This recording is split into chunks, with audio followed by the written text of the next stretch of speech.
সকালের ওয়েদারটা মাশাআল্লাহ এত সুন্দর। আমি আজকে সকাল, সকাল চলে আসছি বাজারে কিছু সবজি নিবো তাই। সাথে একটা নারিকেলও আমার কিনবো। খুব টাটকা জিনিস অনেক পছন্দ। বাজার করে আমি চলে আসছি বাসায়। আর বাসায় এসে আগে আমি নাস্তাটা করে নিচ্ছি। আজকে অনেক কাজ আর আজকে আমাদের বাসায় কেউ নাই। শুধু আম্মু আর আমি। ওরা সবাই বাহিরে আজকে নাস্তা করার জন্য গেছে। কাজ আছে বিধায় এইজন্য আমি আর যাইনি।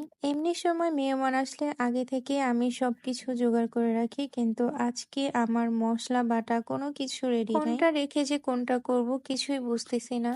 অফ ক্যামেরায় আমি সব রান্নাবান্না কমপ্লিট করে ফেলছি। আমি তো খুব টেনশনে ছিলাম যেহেতু তারা দুপুরের খাবার খাবে, আমি কি টাইম মতো খাবার দিতে পারবো কিনা। আলহামদুলিল্লাহ আমি টাইম মতো সবকিছু রেডি করতে পারছিলাম, যদিও অনেকটা কষ্ট হয়ে গেছিল। তাই আজ আমি আর আপনাদের সঙ্গে রান্নার ভিডিও শেয়ার করতে পারিনি। এইটা ছিল হাঁসের মাংস আর এইটা ছিল গরুর মাংসটা। আরো অনেক আইটেম করছিলাম যেহেতু তারা ভাত খেতে চাইছে, তো ভাতের সঙ্গে তো একটু বেশি আইটেমই করতে হয়। আজকের সব খাবার যে আমি পারফেক্ট মতো করতে পারবো এটা আমি আসলে ভাবতেই পারিনি। খাবারের শেষে দেওয়ার জন্য আমি টক দইয়ের এই লাচ্ছিটা বানাইছিলাম। মেহমানকে বিদায় দিয়ে তারপর ঘরের কাজ গুছিয়ে তারপর আম্মু আর আমি খেতে বসছি। সারাদিন এত কষ্ট করে রান্না বান্না করছি, তাই আমি সবকিছু একটু একটু করে নিছি যে আজকে সবকিছু ট্রাই করব। আমি যে ভর্তাটা দিয়ে খাচ্ছি এটা চিংড়ি মাছের একটা ভর্তা বানাইছিলাম ধনিয়া পাতা আর কাঁচা মরিচ দিয়ে। এই ভর্তাটা অনেক মজা হয়।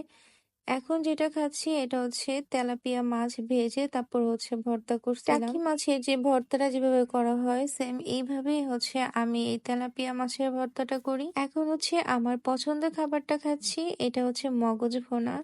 আর মগজ ভুনাটা আমার অনেক পছন্দের একটা খাবার। আমার আসলে এইটা হলে আর কিছু লাগে না। এখন আমি চিংড়ি মাছের মালাইকারিটা টেস্ট করতেছিলাম, আর এই মালাইকারিটা নাকি এত মজা হয়েছে, সবাই অনেক পছন্দ করছে এই চিংড়ি মাছের মালাইকারিটা। এইটুকু সময়ের মধ্যে আমি কত কিছু রান্না করছি, 2 রকমের ভর্তা করছি, মগজ ভুনা করছি, তারপর সবজি রান্না করছি, চিংড়ি মাছের মালাইকারি রান্না করছি, সাথে গরুর মাংস ভুনা করছি, হাঁসের মাংস ভুনা করছি। ডেজার্টের জন্য আমি পায়েসও রান্না করছিলাম, মানে পায়েসটা আবার কমতি থাকবে কেন, তার জন্য আমি পায়েসটাও রান্না করছিলাম। আমার খাওয়া শেষ, এখন আফিফকে খাবার খাইয়ে দিচ্ছিলাম। আফিফও দুপুরবেলা খাবার খেতে পারেনি। ছেলেটা এখনো নিজের হাত দিয়ে খাবার খেতে চায় না, কেউ একজন না খাইয়ে দিলে সে আর কিছুই খায় না। খাবার শেষ করে আমি একটু পায়েস নিয়ে নিই। অনেকদিন পর পায়েস খাচ্ছিলাম। আসলে মিষ্টি জাতীয় খাবার ওরকম খাওয়া হয় না, তো তার জন্য অনেকদিন পরে খাওয়া। আমাদের বাসায় যে গেস্টরা আসছিল